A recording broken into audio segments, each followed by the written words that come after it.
Bill Gates का उतरा नकाब। सामने आया क्रूर हिटलर से खतरनाक चेहरा। आज पूरी दुनिया कोरोना वायरस की दूसरी लहर का सामना कर रही है। इस महामारी से लाखों लोगों की जानें जा रही हैं। लोगों की मदद के लिए विश्व स्तर पर साथ मिलकर काम करने की जरूरत है। लेकिन इसी बीच कथित परोपकार के लिए मशहूर माइक्रोसॉफ्ट के कोफाउंडर बिल गेट्स ने भारत व अन्य विकासशील देशों को कोरोना वैक्सीन का फॉर्मूला न देने की सलाह दी है। हाँ जी, आपने सही सुना। स्काई न्यूज़ को दिए एक इंटरव्यू में जब बिल गेट्स से पूछा गया कि क्या इंटेलेक्चुअल प्रॉपर्टी लॉ को बदलना संभव होगा, जिससे कोविड वैक्सीन का फॉर्मूला अन्य देशों के साथ साझा करने में हम सक्षम हो सके। इसका जवाब देते हुए बिल गेट्स ने कहा, कोरोना वैक्सीन का फॉर्मूला विकासशील देशों को नहीं दिया जाना चाहिए। इस वजह से विकासशील और गरीब देशों को भले ही कुछ समय इंतजार करना पड़े, लेकिन उन्हें वैक्सीन का फॉर्मूला नहीं मिलना चाहिए।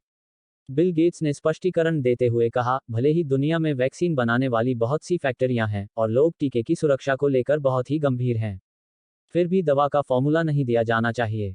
उन्होंने कहा, यूएस की जॉनसन एंड जॉनसन फैक्ट्री और भारत की एक फैक्ट्री में अंतर होता है।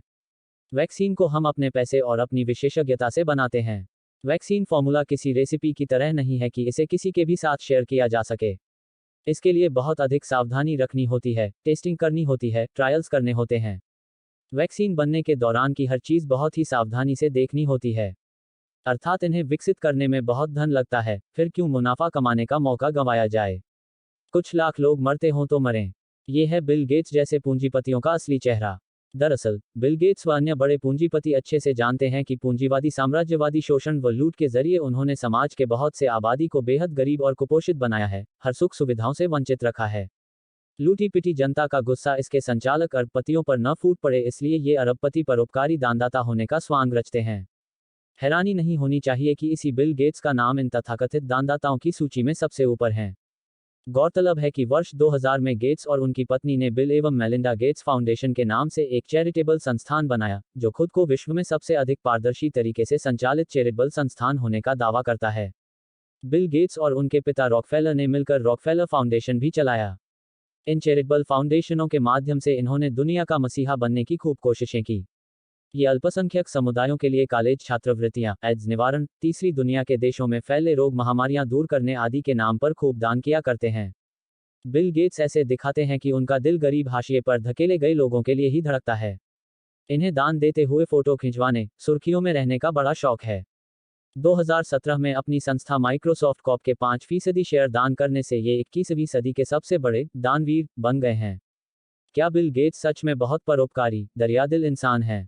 अगर ऐसा होता तो वे इस महामारी के समय अपने प्रिय गरीब देशों की गरीब जनता को हर संभव मदद देने के लिए बवाल खड़ा कर सकते थे। अपने रसूख व पैसे का इस्तेमाल कर दुनिया भर के वैक्सीन निर्माताओं को तुरंत गरीब देशों को भी वैक्सीन व उसके फॉर्मूले देने के लिए दबाव डाल सकते थे, लेकिन उन्होंने तो ठीक इसका उल्टा किया।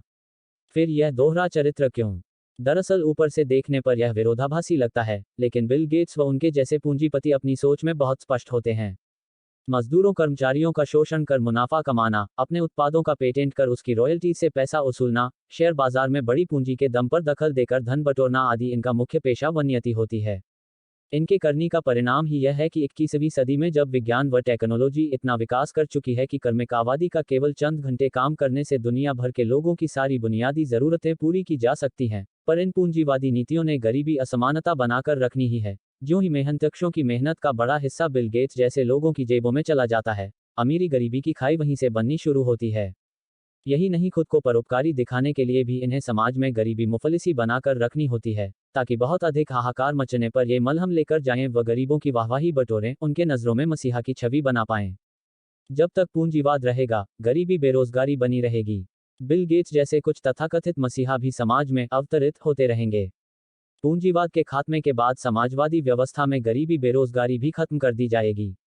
इन पूंजीपतियों के आगे हाथ फैलाने के बजाय मेहनतकश लोगों को इन सब की संपत्तियों पर सामूहिक मालिकाना हक स्थापित कर इन जैसे लोगों को भी मेहनतकश इंसान बनाना होगा। तब न किसी मसीहा की जरूरत होगी न ही मसीहावाद की। जय रिपब्लिक हिंद, जय राष्ट्रीय हरित पार्टी, जय सनातन वर्ल्ड ऑर्डर।